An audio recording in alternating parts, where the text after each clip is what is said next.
ഈശോയിൽ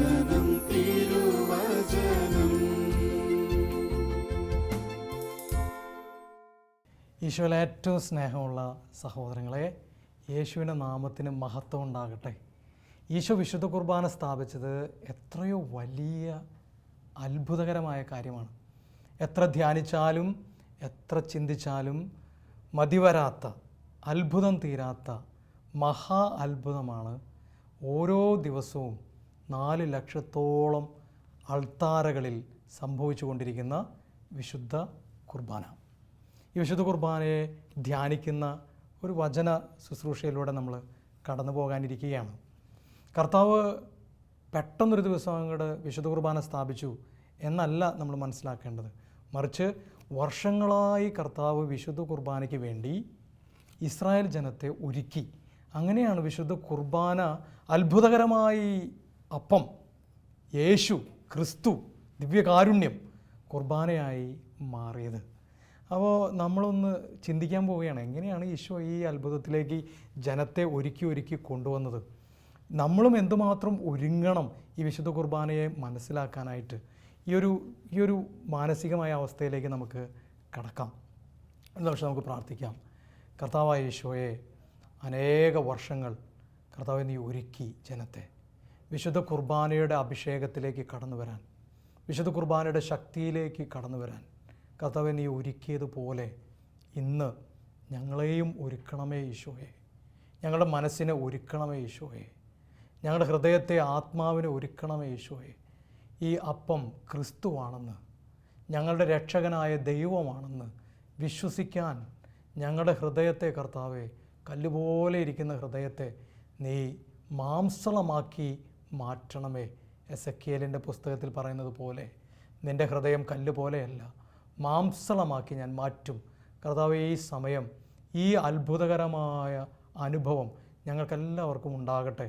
വിശുദ്ധ കുർബാന സ്നേഹത്തിൻ്റെ ഈ കൂദാശ കർത്താവ് ഒരുക്കി എനിക്ക് നൽകുന്നതാണ് എന്ന് വലിയ ഒരു തിരിച്ചറിവിലേക്ക് വരാൻ ഈശോ ഞങ്ങളെ സഹായിക്കണം. ഈശോയെ, പരിശുദ്ധ അമ്മയുടെ മാധ്യസ്ഥ ഞങ്ങൾ യാചിക്കുന്നു.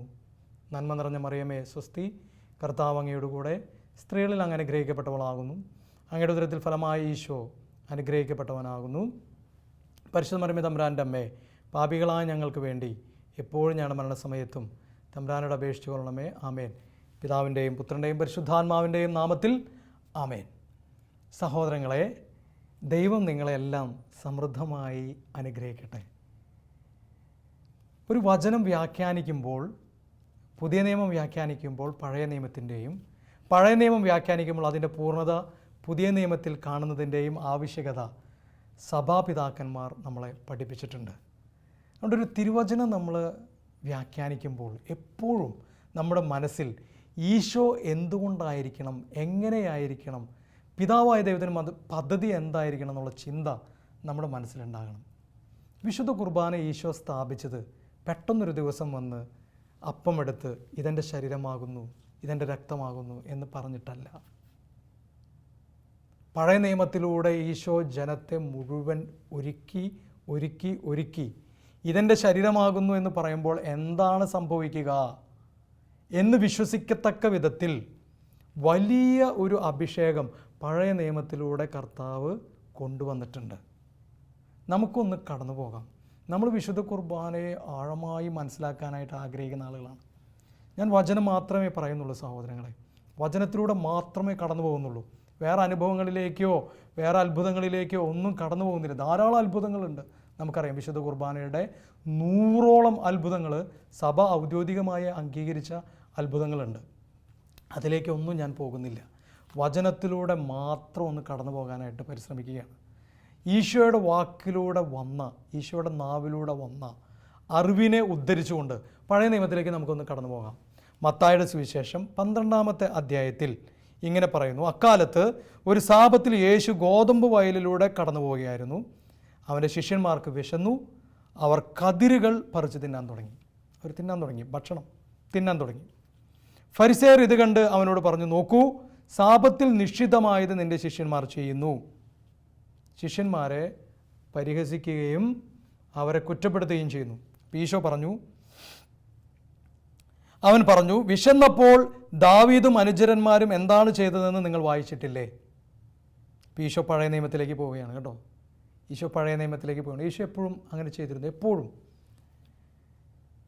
അവൻ ദൈവഭവനത്തിൽ പ്രവേശിച്ച് പുരോഹിതന്മാർക്കല്ലാതെ തനിക്കോ സഹചരന്മാർക്കോ ഭക്ഷിക്കാൻ അനുവാദമില്ലാത്ത കാഴ്ചയപ്പം ഭക്ഷിച്ചത് എങ്ങനെ? ഹല്ലേലൂയ, യേശുവേ നന്ദി. അപ്പോൾ ഒരു അപ്പം ഉണ്ടായിരുന്നു, പഴയ നിയമത്തിൽ ഒരു അപ്പം ഉണ്ടായിരുന്നു. ആ അപ്പത്തിൻ്റെ പ്രത്യേകത എന്തായിരുന്നു? ഈശോയുടെ നാവിലൂടെ ആ കാര്യം നമുക്ക് വെളിപ്പെട്ട് കിട്ടുകയാണ്. ആ അപ്പത്തിൻ്റെ പ്രത്യേകത പുരോഹിതന്മാർക്കല്ലാതെ മറ്റാർക്കും ഭക്ഷിക്കാൻ അനുവാദമില്ലാത്ത ഒരു അപ്പം പഴയ നിയമത്തിൽ ഉണ്ടായിരുന്നു. കൈകൾ ഉയർത്തി പറഞ്ഞാൽ ഹല്ലേലൂയ, യേശുവേ നന്ദി, യേശുവേ മഹത്വം. നമ്മളിത് തിരിച്ചറിയേണ്ട ഒരു കാര്യമാണ്. അപ്പോൾ കർത്താവ് പറയുക, ഇങ്ങനൊരു അപ്പം ഉണ്ട്. അപ്പോൾ ഈ അപ്പത്തെ പറ്റി നമുക്കൊന്ന് തിരിച്ചറിയാം.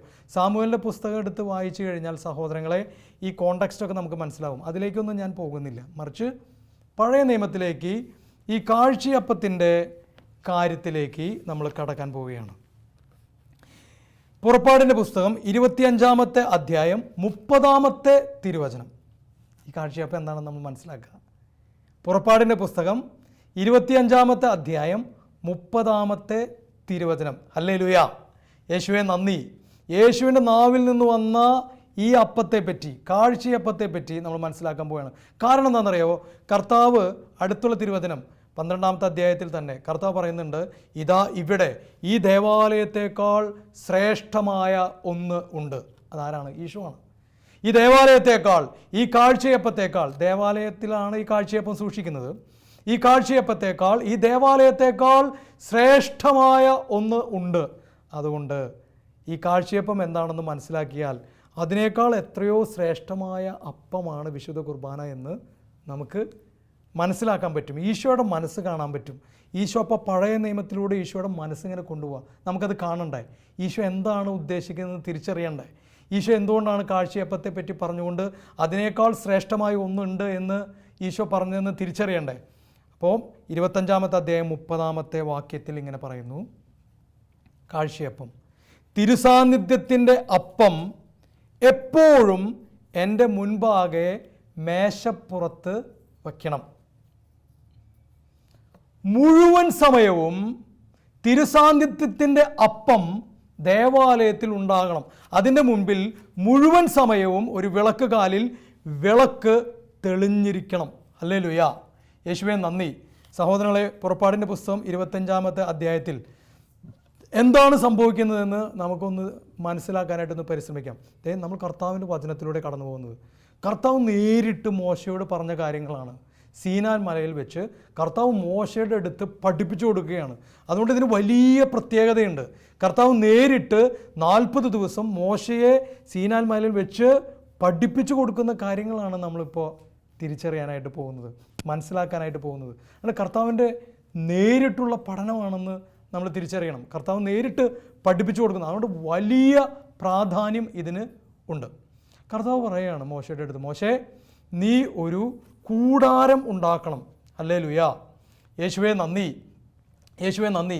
ഈ കൂടാരത്തിൽ ഒരു സാക്ഷ്യപേടകം നീ സ്വീകരിക്കണം. 3 കാര്യങ്ങളാണ് ഈ കൂടാരത്തിൽ ഉണ്ടാകേണ്ടത്. 3 കാര്യങ്ങൾ. ഒന്ന്, ഒരു സാക്ഷ്യപേടകം. ആ സാക്ഷ്യപേടകത്തിൽ ദൈവത്തിൻ്റെ കൽപ്പന നീ സൂക്ഷിക്കണം. ഞാൻ കൈകൊണ്ട് എഴുതിയ, ദൈവത്തിൻ്റെ കൈകൊണ്ട് എഴുതിയ കൽപ്പന, 10 കൽപ്പനകൾ, അതിൻ്റെ ചുരുൾ നീ സാക്ഷ്യപേടകത്തിൽ സൂക്ഷിക്കണം. അപ്പോൾ സാക്ഷ്യപേടകം ഒന്ന്. രണ്ടാമതായി, തിരുസാന്നിധ്യത്തിൻ്റെ അപ്പം വയ്ക്കുന്ന ഒരു സ്ഥലം നീ ഉണ്ടാക്കണം. ആ അപ്പം അവിടെ എല്ലായ്പ്പോഴും ആ അപ്പം ഉണ്ടായിരിക്കണം. ഒന്ന്, സാക്ഷ്യപേടകം. 2, തിരുസാന്നിധ്യത്തിൻ്റെ അപ്പം. 3, ഒരു വിളക്ക് കാലുണ്ടായിരിക്കണം. ആ വിളക്ക് കാലിൽ 7 തിരിയുള്ള വിളക്ക് മുഴുവൻ സമയം കത്തിക്കൊണ്ടിരിക്കണം. മുഴുവൻ സമയവും അവിടെ വിളക്ക് കത്തണം. ഈ 3 കാര്യങ്ങളാണ് സഹോദരങ്ങളെ ഈ കൂടാരത്തിൽ, സമാഗമ കൂടാരത്തിൽ ഉണ്ടാകേണ്ടത്. ഇനി ഈ അപ്പം സാധാരണ അപ്പം അല്ല, തിരുസാന്നിധ്യത്തിൻ്റെ അപ്പം. കർത്താവ് പറയുക, ഈ 3 കാര്യങ്ങളാണ് സാക്ഷ്യപേടകം, അപ്പം, വിളക്കുകാൽ. 3 കാര്യങ്ങളെ ഈ കൂടാരത്തിലുള്ളൂ.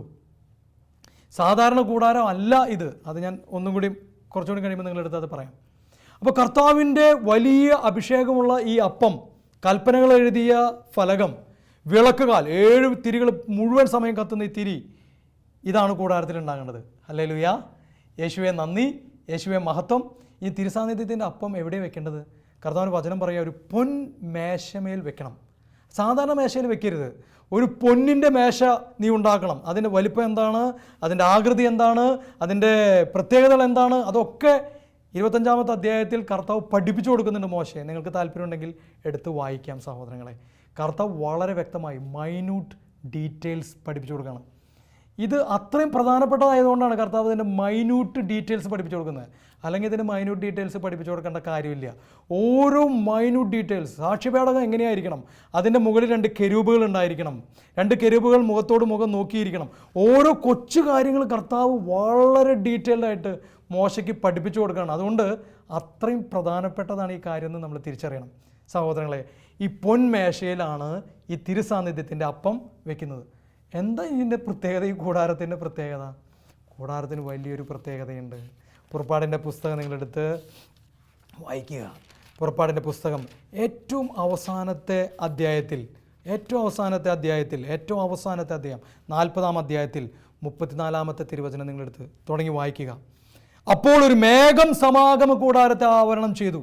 അപ്പോൾ മോശ ഈ കൂടാരം ഉണ്ടാക്കി കഴിഞ്ഞപ്പോൾ എന്താ സംഭവിച്ചത്? ഈ സാക്ഷ്യപേടകം, തിരുസാന്നിധ്യത്തിൻ്റെ അപ്പം, ഈ വിളക്ക്, ഇത് 3ഉം അടങ്ങിയ ഈ കൂടാരം ഉണ്ടാക്കിയ ആ നിമിഷം, ഹല്ലേലൂയ, യേശുവേ നന്ദി, എന്താണ് സംഭവിച്ചത്? അപ്പോൾ ഒരു മേഘം ഈ കൂടാരത്തെ ആവരണം ചെയ്തു. കർത്താവിൻ്റെ മഹത്വം ഈ കൂടാരത്തിൻ്റെ മുകളിൽ നിറഞ്ഞു നിന്നു. ശ്രദ്ധിച്ച് കേൾക്കണം. ഈ കൂടാരം ഉണ്ടാക്കി കഴിഞ്ഞപ്പോൾ അത്ഭുതം സംഭവിക്കുകയാണ്. അവിടെ വലിയ അത്ഭുതം സംഭവിക്കുകയാണ്. കർത്താവിൻ്റെ മഹത്വം ആ കൂടാരത്തിൻ്റെ മുകളിൽ നിറഞ്ഞു നിന്നു. മോശയ്ക്ക് സമാഗമ കൂടാരത്തിൽ പ്രവേശിക്കാൻ കഴിഞ്ഞില്ല, കാരണം മേഘം അതിനെ ആവരണം ചെയ്തു. കർത്താവിൻ്റെ മഹത്വം കൂടാരത്തിൽ നിറഞ്ഞു നിന്നു. അത്രയും പവർഫുള്ളായ ഒരു മഹത്വം അവിടേക്ക് ഇറങ്ങി വന്നു. ഇനി മഹത്വം വിട്ടുപോയോ? ഇല്ല. വചനം കേൾക്കുക. മേഘം കൂടാരത്തിൽ നിന്ന് ഉയരുമ്പോഴാണ് ഇസ്രായേൽ ജനം യാത്ര പുറപ്പെട്ടത്. അപ്പോൾ ഈ കൂടാരമാണ് അവരുടെ എല്ലാം ആയിരുന്നത്. സാക്ഷ്യപേടകം, തിരുസാന്നിധ്യത്തിൻ്റെ അപ്പം, കത്തുന്ന വിളക്ക്, ഈ 3 കാര്യങ്ങൾ അടങ്ങിയ കൂടാരമാണ് അവരുടെ എല്ലാമായി മാറിയത്. മേഘം ഉയർന്നില്ലെങ്കിൽ അത് ഉയരുന്ന ദിവസം വരെ അവർ പുറപ്പെട്ടിരുന്നില്ല. കർത്താവിന് മഹത്വം അങ്ങനെ നിൽക്കുകയാണ്. ഇനി ഈ മഹത്വം വിട്ടുപോയിരുന്നോ? ഈ അപ്പത്തെ, ഈ സാക്ഷ്യപേടകത്തെ വിട്ടുപോയിരുന്നോ? ഒരിക്കലും വിട്ടുപോയിരുന്നില്ല. കർത്താവിൻ്റെ മേഘം പകൽ സമയത്ത് കൂടാരത്തിന് മുകളിൽ നിലകൊണ്ടിരുന്നു. മേഘം പകൽ സമയത്ത് കൂടാരത്തിന് മുകളിൽ. എവിടെയാ? കൂടാരത്തിന്, ഇസ്രായേലിൻ്റെ മുകളിലല്ല, കൂടാരത്തിൻ്റെ മുകളിൽ ഈ മഹത്വം നിലനിന്നിരുന്നു. രാത്രി സമയത്ത് മേഘത്തിൽ അഗ്നി ജ്വലിച്ചിരുന്നു. ഇപ്പോൾ രാത്രി സമയം എന്താ സംഭവിച്ചത്? ഈ കൂടാരത്തിന് മുകളിൽ അഗ്നി. അങ്ങനെ മുഴുവൻ ഇസ്രായേൽ ജനം യാത്രയുടെ ഓരോ ഘട്ടത്തിലും ഇത് ദർശിച്ചു. പെട്ടെന്നൊരു ദിവസം ഉണ്ടായി അപ്രത്യക്ഷമാവുകയല്ല, മറിച്ച് ഓരോ ഘട്ടത്തിലും ഇത് ദർശിച്ചു. സഹോദരങ്ങളെ, ഈ തിരുസാന്നിധ്യത്തിൻ്റെ അപ്പം സാധാരണ അപ്പമല്ല എന്ന് നമ്മൾ തിരിച്ചറിയണം. ഈ തിരുസാന്നിധ്യത്തിൻ്റെ അപ്പം കർത്താവിൻ്റെ വചനമനുസരിച്ച് ഈ കാഴ്ചയപ്പം പുരോഹിതന്മാർക്കല്ലാതെ മറ്റാർക്കും ഭക്ഷിക്കാൻ സാധിക്കാത്ത ഈ അപ്പം സാധാരണ അപ്പമല്ല എന്ന് നമ്മൾ തിരിച്ചറിയണം. പിന്നെ എന്താ ഈ അപ്പത്തിൻ്റെ പ്രത്യേകത? ഈ അപ്പത്തിൻ്റെ പ്രത്യേകത, ഇതിൻ്റെ മുകളിലാണ് ദൈവത്തിൻ്റെ മഹത്വം കുടികൊണ്ടിരുന്നത്, ദൈവത്തിൻ്റെ മഹത്വം നിറഞ്ഞു നിന്നിരുന്നത്. മോശയ്ക്ക് കടക്കാൻ പറ്റാത്ത വിധത്തിൽ അത്രയും വലിയ അഭിഷേകമായി ദൈവത്തിൻ്റെ മഹത്വം, ദൈവത്തിൻ്റെ ശക്തി നിലനിന്നിരുന്ന കൂടാരത്തിൻ്റെ മുകളിൽ നിലനിന്നിരുന്ന വലിയ അത്ഭുതം, അതാണ് തിരുസാന്നിധ്യത്തിൻ്റെ അപ്പം. അതുകൊണ്ടാണ് അതിനെ തിരു സാന്നിധ്യത്തിൻ്റെ അപ്പം എന്ന് വിളിക്കുന്നത്. വെറും അപ്പമല്ല, തിരു സാന്നിധ്യത്തിൻ്റെ അപ്പമാണ് ഈ അപ്പം. സാധാരണ അപ്പമായി ഇതിനെ കണക്കാക്കരുത് എന്ന് ദൈവത്തിന് നിർബന്ധമുണ്ട്. അതുകൊണ്ടാണ് കർത്താവ് പഠിപ്പിച്ചു കൊടുക്കുന്നത്. ലേവ്യരുടെ പുസ്തകം 24-ാമത്തെ അധ്യായത്തിൽ കർത്താവ് പഠിപ്പിച്ചു കൊടുക്കുകയാണ്. ഇസ്രായേൽ ജനത്തിനു വേണ്ടി നിത്യമായ ഒരു ഉടമ്പടിയായി സാബത്ത് തോറും മുടക്കം കൂടാതെ ഈ അപ്പം, തിരുസാന്നിധ്യത്തിൻ്റെ അപ്പം, കർത്താവിൻ്റെ മുൻപിൽ അഹറോൻ ക്രമപ്പെടുത്തി വെക്കണം. അത് അഹറോനും അവൻ്റെ പുത്രന്മാർക്കും ഉള്ളതാണ്. അത് വിശുദ്ധ സ്ഥലത്ത് വെച്ച് ഭക്ഷിക്കണം. തോന്നിയ സ്ഥലത്ത് വെച്ച് ഭക്ഷിക്കാൻ പറ്റില്ല, വിശുദ്ധ സ്ഥലത്ത് വെച്ച് ഭക്ഷിക്കണം. കാരണം അത് കർത്താവിന് അർപ്പിതമായ ദഹനബലിയുടെ അതിവിശുദ്ധമായ അംശവും അവൻ്റെ ശാശ്വതമായ അവകാശവുമാണ്. ഇത് അതിവിശുദ്ധമായ അംശമാണ്. തിരുസാന്നിധ്യത്തിൻ്റെ അപ്പത്തെ പറ്റിയാണ് സഹോദരങ്ങളെ. കർത്താവിൻ്റെ നാവിൽ നിന്ന് വന്നൊരു വാക്കാണ്. കാഴ്ചയപ്പം അവർ ഭക്ഷിച്ചില്ലേ, കാഴ്ചയപ്പം അവർ ഭക്ഷിച്ചില്ലേ, അതിനേക്കാൾ ശക്തമായ ഒരു അപ്പമാണ്, അഭിഷേകമുള്ള ഒരപ്പമാണ് കർത്താവ് ഇന്ന് വിശുദ്ധ കുർബാനയിലൂടെ നമുക്ക് നൽകുന്നത്. അതുകൊണ്ട് നമ്മുടെ പ്രിയപ്പെട്ട പെന്തക്കോസ്ത സഹോദരങ്ങൾ തിരുസാന്നിധ്യത്തിൻ്റെ അപ്പത്തിനേക്കാൾ വില കുറഞ്ഞ അപ്പമായി അവരുടെ അപ്പമുറിക്കൽ ശുശ്രൂഷയെ കാണുന്നു എന്നുള്ളത് വലിയ വേദനാജനകമായ ഒരു കാര്യമാണ്, വലിയ വേദനാജനകമായ ഒരു കാര്യമാണ്. കാരണം കർത്താവിൻ്റെ പദ്ധതിയിൽ ഈ തിരുസാന്നിധ്യത്തിൻ്റെ അപ്പം തന്നെ കർത്താവിൻ്റെ മഹത്വം നിലനിന്നിരുന്ന, കുടികൊണ്ടിരുന്ന അത്രയും അഭിഷേകമുള്ള ഒരു കാര്യമായിരുന്നു. പിന്നെ എങ്ങനെയാണ് അവർക്കിത് മാറ്റാൻ പറ്റണത് അല്ലേ? എങ്ങനെയാണ് പിന്നെ ഈ വചനത്തെ വളച്ചൊടിക്കാൻ പറ്റുന്നത്? 1500 വർഷങ്ങളോളം പല തർക്കങ്ങളും സഭയിൽ നിലനിന്നിട്ടുണ്ട്. 1500 വർഷങ്ങളോളം ഈശോയുടെ വിശുദ്ധ കുർബാനയിലുള്ള സാന്നിധ്യത്തെപ്പറ്റി ഒരു തർക്കം ഉണ്ടായിട്ടില്ല. 1500 വർഷങ്ങൾ കഴിഞ്ഞപ്പോഴാണ് ഈ തർക്കം ഉണ്ടായത്. സഹോദരൻ, ആ തർക്കം ഉണ്ടായതിന് ശേഷം ഇന്ന് ധാരാളം മക്കൾ എന്ന് പറഞ്ഞു കഴിഞ്ഞാൽ കോടിക്കണക്കിന് മക്കൾ ഈ കർത്താവിൻ്റെ ഈ അഭിഷേകമുള്ള അപ്പത്തെപ്പറ്റി തിരിച്ചറിയാതെ പോകുന്നുണ്ട് എന്നുള്ളത് വിഷമകരമായ കാര്യമാണ്. ഇനി കത്തോലിക്കർ തന്നെ അവർക്ക് തന്നെ ബോധ്യമില്ലാതെ പോകുന്നു. ഇത് ദൈവത്തിൻ്റെ മഹത്വം കുടികൊള്ളുന്ന തിരുസാന്നിധ്യത്തിൻ്റെ അപ്പത്തിനേക്കാൾ രാത്രി ജ്വലിച്ച പകൽ മേഘമായി കൂടെ ഉണ്ടായിരുന്ന അപ്പത്തിനേക്കാൾ ശക്തിയേറിയ ദൈവം തന്നെയായ അപ്പമാണ്. കർത്താവിൻ്റെ വചനം മത്തായിയുടെ സുവിശേഷം 12-ാമത്തെ അധ്യായം 6-ാമത്തെ തിരുവചനത്തിൽ ഇങ്ങനെ പറയുന്നു, എന്നാൽ ഞാൻ നിങ്ങളോട് പറയുന്നു, ദേവാലയത്തേക്കാൾ ശ്രേഷ്ഠമായ ഒന്ന് ഇവിടെയുണ്ട്. ഈ കാഴ്ചയപ്പത്തെ പറ്റി പറഞ്ഞതിന് ശേഷം ഈശോ പറയുന്നത് എന്താണെന്ന് ശ്രദ്ധിച്ചു നോക്കിക്കേ. ഈശോ പറയുക, ഈ അപ്പത്തേക്കാൾ ശ്രേഷ്ഠമായ ഒന്ന് ഇവിടെയുണ്ട്. ഇസ്രായേൽ ജനത്തിന് ഒരൊറ്റ ദേവാലയമുള്ളൂ സഹോദരങ്ങളെ, ജെറുസലേം ദേവാലയം. ഇസ്രായേൽ ജനത്തിന് സിനഗോഗുകളാണ് മറ്റുള്ളതെല്ലാം. അവർക്ക് ഒരേ ഒരു ദേവാലയമുള്ളൂ, ജെറുസലേം ദേവാലയം. ജെറുസലേം ദേവാലയം അവരുടെ ജീവനാണ്. ആ ജീവനായ ജെറുസലേം ദേവാലയത്തിൻ്റെ ഏറ്റവും പ്രധാനപ്പെട്ട സ്ഥലത്ത് അവർ വാഗ്ദാന പേടകവും തിരുസാന്നിധ്യത്തിൻ്റെ അപ്പവും ഈ വിളക്ക് കാലും ക്രമീകരിച്ച് വെച്ചിട്ടുണ്ട്. കർത്താവ് പറയുകയാണ്, ദേവാലയത്തേക്കാൾ ശ്രേഷ്ഠമായ, ദേവാലയത്തെ ശ്രേഷ്ഠമാക്കുന്ന ഈ 3 കാര്യങ്ങളാണ് അവിടെയുള്ളത്. കർത്താവിൻ്റെ ആലയത്തെ ശ്രേഷ്ഠമാക്കുന്ന 3 കാര്യങ്ങളാണ് അവിടെയുള്ളത്. ഈ 3 കാര്യങ്ങളെക്കാൾ ശ്രേഷ്ഠമായ ഒന്ന് ഇവിടെയുണ്ട്. അത് കേട്ടുകൊണ്ടിരുന്ന യഹൂദരെ സംബന്ധിച്ചിടത്തോളം ഇത് ദഹിക്കാൻ വലിയ ബുദ്ധിമുട്ടായിരിക്കും. കാരണം എന്താണെന്ന് വെച്ച് കഴിഞ്ഞാൽ ദേവാലയം അവരുടെ ജീവനാണ്. അതിനേക്കാൾ ശ്രേഷ്ഠമായ ഒന്ന് ഉണ്ട് എന്ന് ഈശോ ഇസ്രായേൽ ജനത്തോട് സംസാരിക്കുകയാണ്. അത് കേൾക്കാനും തിരിച്ചറിയാനും അത്ര എളുപ്പമുള്ള കാര്യമല്ല. എന്നാൽ ഈശോ ഇതിൽ നിന്ന് പിന്തിരിയുന്നില്ല സഹോദരങ്ങളെ. ദേവാലയത്തേക്കാൾ ശ്രേഷ്ഠമായ, തിരുസാന്നിധ്യത്തിൻ്റെ അപ്പത്തേക്കാൾ ശ്രേഷ്ഠമായ ഒരു അപ്പം ഇവിടെയുണ്ട്. എല്ലാവരും കൈ കൊടുത്ത് പറയാവോ? ഹല്ലേലൂയ, യേശുവെ നന്ദി, യേശുവെ മഹത്വം, യേശുവെ ആരാധന. അതുകൊണ്ട് ഇത് സാധാരണ അപ്പം അല്ല, ഇത് സാധാരണ അപ്പമല്ല, ദൈവിക സാന്നിധ്യത്തിൻ്റെ അപ്പമാണ്. ദേവാലയത്തേക്കാൾ ശ്രേഷ്ഠമായ അപ്പമാണ്. നമ്മുടെ പള്ളികളിൽ കർത്താവിൻ്റെ ആ ചെറിയ സക്രാരിയുടെ ഉള്ളിൽ നിൽക്കുന്ന ആ അപ്പമാണ് സഹോദരങ്ങളെ നമ്മുടെ ദേവാലയത്തേക്കാൾ ശ്രേഷ്ഠമായത്. അതുകൊണ്ട് വലിയ ദേവാലയങ്ങളൊക്കെ പണിയാൻ ആഗ്രഹിക്കുന്ന സഹോദരങ്ങൾ ഈ കർത്താവിൻ്റെ ഈ സാന്നിധ്യമായ ദിവ്യകാരുണ്യത്തിൻ്റെ മഹത്വം തിരിച്ചറിയാതെ പോകുന്നുണ്ടെങ്കിൽ, ദേവാലയത്തെക്കുറിച്ച് അവർ എന്താ പറയുക മഹത്വം എടുക്കുന്നുണ്ടെങ്കിൽ, ഞാൻ പലപ്പോഴും ശ്രദ്ധിക്കാറുണ്ട്, പല ആളുകളും പറയും എൻ്റെ ദേവാലയം വലിയ പള്ളിയാണ്, ആ പള്ളിയുടെ ഡെക്കറേഷൻ ഭയങ്കര നന്നായിട്ടുണ്ട്, പള്ളിയിലെ അച്ഛന്മാർ പെരുന്നാളൊക്കെ വരുമ്പോൾ ഭയങ്കരമായിട്ട് ഡെക്കറേറ്റ് ചെയ്യും. പക്ഷെ അവർ ജനം, ഞങ്ങൾ പുരോഹിതർ ഒക്കെ മറന്നു പോകുന്നൊരു കാര്യം, തിരുസാന്നിധ്യത്തിൻ്റെ അപ്പത്തേക്കാൾ ശ്രേഷ്ഠമായ അപ്പം അവിടെ ഉണ്ടെന്നുള്ളതാണ്. നമ്മൾ ഈ അത്ഭുതകരമായ അപ്പത്തിൻ്റെ അടുത്തേക്ക് ചെന്ന് കഴിഞ്ഞാൽ അവിടെ അഗ്നി ജ്വലിക്കും എന്ന് വിശ്വസിക്കണം. ഹല്ലേലൂയാ, യേശുവേ നന്ദി. സമാഗമ കൂടാരത്തിൻ്റെ മേൽ ജ്വലിച്ചിരുന്ന അഗ്നി, സമാഗമ കൂടാരത്തിൻ്റെ മേൽ ജ്വലിച്ചിരുന്ന അഗ്നി ഇന്ന് വിശുദ്ധ കുർബാനയുടെ മുമ്പിൽ നീ പോയിരിക്കുമ്പോൾ, കർത്താവിൻ്റെ കൂടാരത്തിന് മുമ്പിൽ പോയിരിക്കുമ്പോൾ ഈ അഗ്നി ജ്വലിക്കുമെന്ന് നീ വിശ്വസിക്കണം. ഈ അഗ്നി നിന്നെ വിഴുങ്ങുമെന്ന് നീ വിശ്വസിക്കണം. ഏശയ്യാ പ്രവാചകൻ്റെ പുസ്തകത്തിൽ വചനത്തിൽ വളരെ മനോഹരമായൊരു കാര്യമുണ്ട്. കർത്താവിന് മുമ്പിൽ ഏശയ്യാ പറയാണ്, ഞാൻ അശുദ്ധനാണ് കർത്താവേ. സത്യമാ, നമ്മൾ അശുദ്ധരാണ്. ആരാ ശുദ്ധിയുള്ളവനായിട്ടുള്ളത്?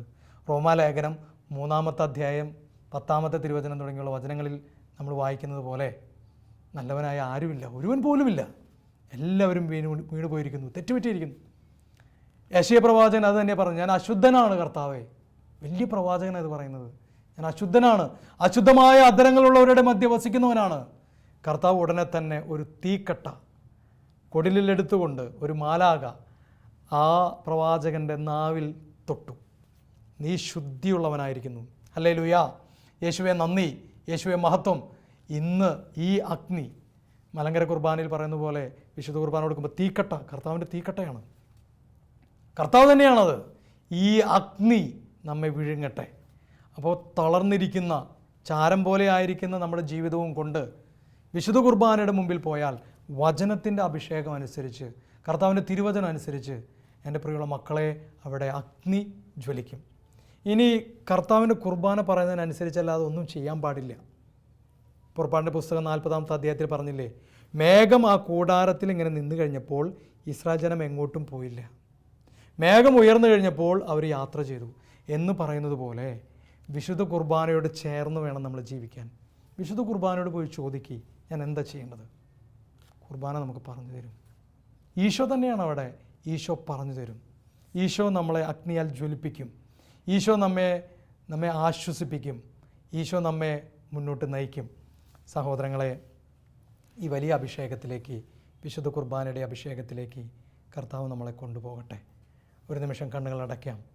ഈ വചനത്തിൻ്റെ വലിയ ശക്തിക്ക് വേണ്ടി, നമ്മിൽ വന്ന് നിറയാൻ വേണ്ടി, തിരുസാന്നിധ്യത്തിൻ്റെ അപ്പം, പൊന്മേശമേൽ വച്ചിരുന്ന അപ്പം, ക്രമപ്പെടുത്തി വച്ചിരുന്ന അപ്പം, 12 അപ്പം ക്രമപ്പെടുത്തി വച്ചിരുന്നു. 12 അപ്പം ക്രമപ്പെടുത്തി വച്ചിരുന്ന ഈ അപ്പത്തിൻ്റെ മുകളിൽ ദൈവിക സാന്നിധ്യത്തിൻ്റെ വലിയ മഹത്വം, ഒരാൾക്കും നിഷേധിക്കാൻ പറ്റാത്ത മഹത്വം നിലനിന്നിരുന്നു. ഇന്ന് കുർബാന ആ മഹത്വമായി നമ്മുടെ മുമ്പിൽ വരികയാണ്. വിശുദ്ധ കുർബാനയെ, ഈശോയെ നിന്നെ ആരാധിക്കാൻ ഞാൻ ആഗ്രഹിക്കുന്നു. ഈശോയെ, വിശുദ്ധ കുർബാന നീ തന്നെയാണ്, നിൻ്റെ സാന്നിധ്യമാണ്. എന്നെ ജ്വലിപ്പിക്കാൻ, എൻ്റെ അശുദ്ധി മാറ്റാൻ, എന്നെ വിശുദ്ധിയിലേക്ക് നയിക്കാൻ, എന്നെ ശക്തിപ്പെടുത്താൻ, എന്നെ വഴി നടത്താൻ ഈശോയെ ഇന്ന് ഒരു ചെറിയ അപ്പമായി, ഞാൻ പൊടിച്ചാൽ പൊടിയുന്ന, ഊതിയാൽ പറന്നു പോകുന്ന അപ്പമായി നീ എഴുന്നള്ളി വന്നിരിക്കുന്നു. കർത്താവേ, നിൻ്റെ മഹത്വം കാണാതെ പോകാനിടയാക്കരുതേ ഈശോയെ. വിശുദ്ധ കുർബാനയുടെ മുമ്പിൽ വന്ന് ഓരോ ദിവസവും കുറച്ച് സമയം ചെലവഴിക്കാൻ, ഈ മഹത്വത്തിൻ്റെ സാന്നിധ്യത്തിൻ്റെ മുമ്പിൽ വന്ന് കുറേ സമയം ചെലവഴിക്കാൻ ഈശോയെ ഞങ്ങളെ സഹായിക്കണമേ. പരിശുദ്ധ അമ്മയുടെ മാധ്യസ്ഥ യാചിക്കുന്നു. നന്മ നിറഞ്ഞ മറിയമേ സ്വസ്തി, കർത്താവ് അങ്ങയുടെ കൂടെ സ്ത്രീകളിൽ അങ്ങ് അനുഗ്രഹിക്കപ്പെട്ടവളാകുന്നു. അങ്ങയുടെ ഉദരത്തിൻ ഫലമായി ഈശോ അനുഗ്രഹിക്കപ്പെട്ടവനാകുന്നു. പരിശുദ്ധ മറിയമേ തമ്പുരാൻ്റെ അമ്മേ, പാപികളായ ഞങ്ങൾക്ക് വേണ്ടി എപ്പോഴും ഞങ്ങളുടെ മരണസമയത്തും തമ്പുരാനോട് അപേക്ഷിച്ചു കൊള്ളണമേ. ആമേൻ. നമ്മുടെ കർത്താവ് രക്ഷിതാവുമായ യേശുവിൻ്റെ നാമത്തിൽ വിശുദ്ധ കുർബാനയുടെ അഭിഷേകത്തിൽ നാം എല്ലാവരും ആശീർവദിക്കപ്പെടട്ടെ, ഇപ്പോഴും എപ്പോഴും എന്നേക്കും. ആമേൻ.